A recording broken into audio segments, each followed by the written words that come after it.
It was midnight to 2 o'clock in the morning in a rusty old misty building in a manufacturing plant on the 3rd floor. The night that changed my destiny. There I am, a young little brat, with my bandana on, chewing watermelon bubblegum, sitting down, doing data entry, me and another coworker, with my feet on the floor, my laptop, my keyboard on my lap, and I'm indexing all night long, listening to my music. And my coworker said, Janice, I have somebody I want you to listen to. Zig Ziglar. And I thought, why not? So I put the cassette in my tape and I put it on my head and I started listening.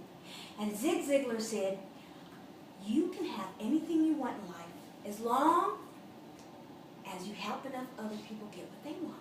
And he talked about it. Weeks and weeks I listened to Zig Ziglar on the phone. And I thought, okay, this is good for you, and you. But Zig, you don't know who I am. I'm this Hispanic girl who came from a broken home. My father was an alcoholic, my stepfather. I have family members who are alcoholics, people on drugs in my family. Do you know who I am? I can't be this person, but I kept listening. And then one night, in that manufacturing company, I had my headphones on and bam, it hit me. I can be that person.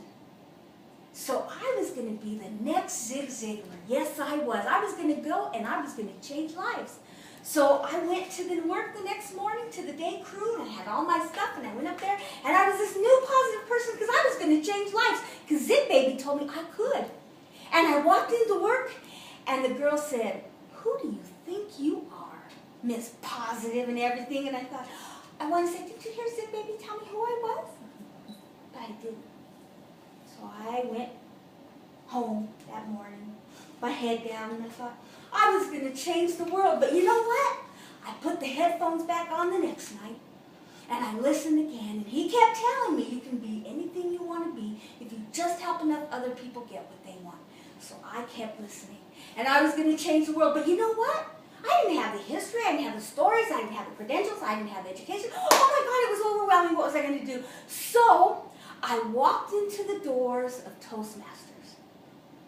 And I went to go listen. Me and my friend, I dragged her with me. And there was this guy, and he was talking about anytime it's train time.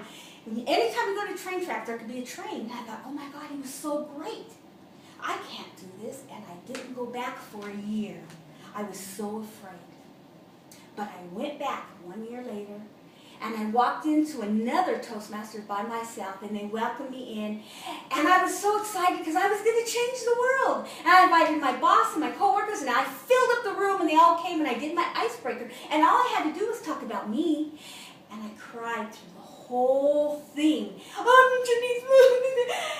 And then I looked around, and I seen people lift up, and I seen people laugh, and I thought, my God, maybe I'm not so bad. And here I am today at this area contest, telling you that you can do anything you want in life you want if you just help enough other people get what they want. I went back to school and I got an education. I got a master's degree in communication psychology. Now I have the credentials. I have the stories. I helped my mother die of Garrett's disease. I raised children that weren't mine. I've been laid off 5 times. If you need something, you just come to me and I will show you how to get through it. Yes. I get to now mentor a group in Toastmasters to help them rise and speak their voices out. I get to do these things now because of one night, back around 2 o'clock in the morning, I was listening to Zig Baby, and he told me, I can be anything I want in life if I just help enough other people get what they want.